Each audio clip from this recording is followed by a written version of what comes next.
Indian രാഷ്ട്രീയത്തിലും അന്താരാഷ്ട്ര വേദികളിലും വ്യക്തിമുദ്ര പതിപ്പിച്ച കോൺഗ്രസ് എംപി ശശി തരൂർ കേരളത്തിലെ കോൺഗ്രസ് ഘടകവുമായി വീണ്ടും കടുത്ത ഏറ്റുമുട്ടലിലാണ്.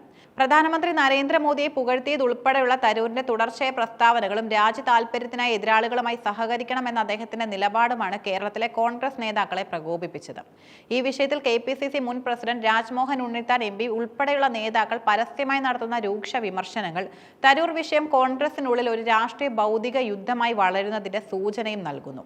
ശശി തരൂരിനെതിരായ കേരളത്തിലെ കോൺഗ്രസിന്റെ വികാരം ശക്തമാക്കാൻ കാരണം പ്രതിപക്ഷ പാർട്ടിയുടെ ദേശീയ നേതൃത്വത്തെ പ്രതിരോധത്തിലാക്കുന്ന തരത്തിലുള്ള അദ്ദേഹത്തിന്റെ പ്രസ്താവനകളാണ്. പ്രധാനമന്ത്രി നരേന്ദ്രമോദി രാംനാഥ് ഗോയങ്ക പ്രസംഗ പരമ്പരയിൽ നടത്തിയ പ്രഭാഷണത്തെ തരൂർ പരസ്യമായി പ്രകീർത്തിച്ചതാണ് ഏറ്റവും വലിയ വിമർശനത്തിന് വഴിവെച്ചത്.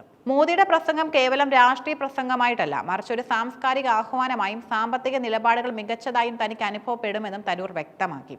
ഒരു മുതിർന്ന പ്രതിപക്ഷ നേതാവ് പ്രധാനമന്ത്രിയുടെ നയങ്ങളെ ഇത്രയും പരസ്യമായി പിന്തുണയ്ക്കുന്നത് കോൺഗ്രസ് രാഷ്ട്രീയത്തിന് വലിയ പ്രതിസന്ധി ഉണ്ടാക്കി. ഈ പ്രസ്താവനയെ BJP ദേശീയ തലത്തിൽ രാഷ്ട്രീയമായി മുതലെടുത്തു. ഗാന്ധി കുടുംബമല്ല, രാജ്യമാണ് വലുതെന്ന സന്ദേശമാണ് തരൂർ നൽകിയത്.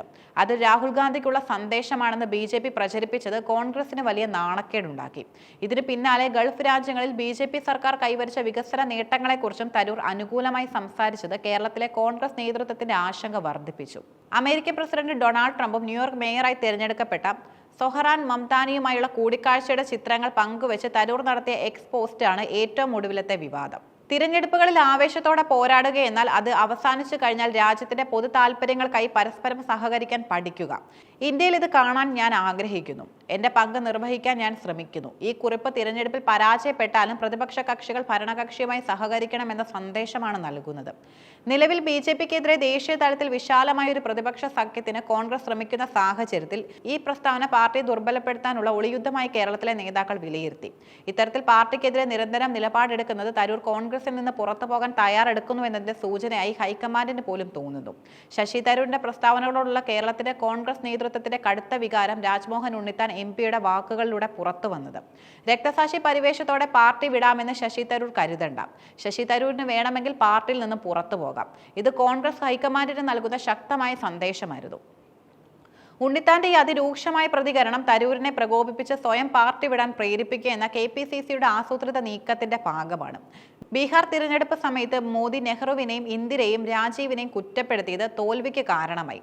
അതിനാൽ കേരളത്തിൽ നിയമസഭാ തിരഞ്ഞെടുപ്പ് അടുത്തിരിക്കുമ്പോൾ തരൂരിന്റെ ഇത്തരം പ്രസ്താവനകൾ പാർട്ടിക്ക് ഭരണം തിരിച്ചുപിടിക്കുന്നതിൽ വെല്ലുവിളിയാകുമെന്ന ശക്തമായ അഭിപ്രായം KPCCക്കുമുണ്ട്.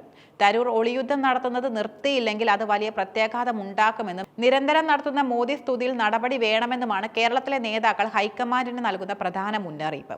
കേരള ഘടകം ശക്തമായി ആവശ്യപ്പെട്ടിട്ടും ശശി തരൂരിനെതിരെ നടപടി എടുക്കാതിരിക്കാനുള്ള ഹൈക്കമാൻഡിന്റെ തീരുമാനവും ശ്രദ്ധേയമാണ്. ഹൈക്കമാൻഡിന്റെ ഈ നിലപാട് വ്യക്തമാക്കുന്ന ചില കാരണങ്ങൾ ഇവയാണ്. തരൂരിനെതിരെ നടപടി എടുക്കുന്നത് അദ്ദേഹത്തിന് രക്തസാക്ഷി പരിവേഷം നൽകാൻ കാരണമാകും. അദ്ദേഹത്തിന്റെ വ്യക്തിപ്രഭാവവും അന്താരാഷ്ട്ര ബന്ധങ്ങളും കണക്കിലെടുക്കുമ്പോൾ ഇത് കോൺഗ്രസിന് ദേശീയ തലത്തിൽ വലിയ ദോഷമുണ്ടാക്കും. തരൂർ സ്വയം കോൺഗ്രസ് വിടട്ടെ എന്നതാണ് ഹൈക്കമാൻഡിന്റെ നിലപാട്. അച്ചടക്ക നടപടിയെടുത്ത് അദ്ദേഹത്തെ പുറത്താക്കുന്നതിനേക്കാൾ കേരളത്തിലെ നേതാക്കളുടെ പരസ്യ വിമർശനങ്ങളിലൂടെയും ഒറ്റപ്പെടുത്തലിലൂടെയും അദ്ദേഹത്തിന് പാർട്ടിയിൽ തുടരാൻ കഴിയാത്ത സാഹചര്യം സൃഷ്ടിക്കാനാണ് ശ്രമം. AICC ജനറൽ സെക്രട്ടറി KC വേണുഗോപാലിനെ ഒന്നിലേറെ പ്രധാന നേതാക്കൾ ഈ വികാരം അറിയിച്ചിട്ടുമുണ്ട്. എങ്കിലും അദ്ദേഹം പരസ്യമായി ഇടപെടാതെ തന്ത്രപരമായി മൗനം പാലിക്കുന്നത് ഹൈക്കമാൻഡിന്റെ നിലപാട് പ്രതിഫലിപ്പിക്കുന്നു. ഈ സാഹചര്യം കോൺഗ്രസിനുള്ളിൽ ശക്തമായ നടപടിയെടുക്കാൻ ഹൈക്കമാൻഡിന് കഴിയുന്നില്ല എന്നതിന്റെ സൂചന നൽകുന്നുണ്ടെങ്കിലും തരൂരിന്റെ വ്യക്തിപരമായ രാഷ്ട്രീയ ഭാവിയെക്കുറിച്ച് അദ്ദേഹം തന്നെ തീരുമാനമെടുക്കട്ടെ എന്ന നിലപാടാണ് ഡൽഹി നേതൃത്വം സ്വീകരിക്കുന്നത്. തരൂരിന്റെ ദക്ഷിണാഫ്രിക്കൻ യാത്രയെക്കുറിച്ച് കേരളത്തിലെ കോൺഗ്രസ് നേതാക്കൾ ഉയർത്തുന്ന സംശയങ്ങൾ അദ്ദേഹത്തോടുള്ള അവിശ്വാസം എത്രത്തോളം ആഴത്തിലായി എന്ന് വ്യക്തമാക്കുന്നു. തരൂരിന്റെ ദക്ഷിണാഫ്രിക്കൻ യാത്രയെക്കുറിച്ച് കേരളത്തിലെ കോൺഗ്രസ് നേതാക്കൾ ഉയർത്തുന്ന സംശയം അദ്ദേഹത്തോടുള്ള അവിശ്വാസം എത്രത്തോളം ആഴത്തിലായി എന്നും വ്യക്തമാക്കുന്നു.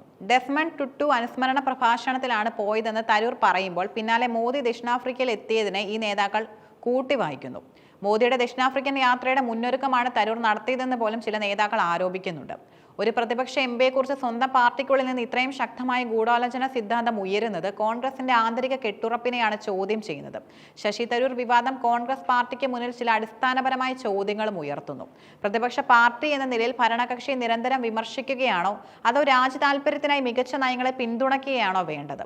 തരൂർ രണ്ടാമത്തെ പക്ഷത്താണ് നിൽക്കുന്നത്. പാർട്ടി നയങ്ങൾക്കോ ഹൈക്കമാൻഡിനോ എന്തിന് രാഹുൽ ഗാന്ധിക്കോ എതിരായി ചിന്തിക്കാൻ പാർട്ടിക്കുള്ളിലെ നേതാക്കൾക്ക് സ്വാതന്ത്ര്യമുണ്ടോ?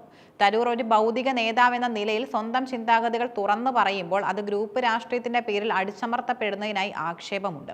ശശി തരൂരിനെതിരെ നിലപാട് ശക്തമാക്കുന്നത് ഒരു പരിധിവരെ കേരളത്തിലെ കോൺഗ്രസ് രാഷ്ട്രീയം ഇപ്പോഴും ഗ്രൂപ്പ് സമവാക്യങ്ങളിൽ അധിഷ്ഠിതമാണെന്നും വ്യക്തിപരമായ കഴിവുകൾക്ക് അവിടെ സ്ഥാനമില്ല എന്നുമുള്ള തോന്നലുണ്ടാക്കുന്നു.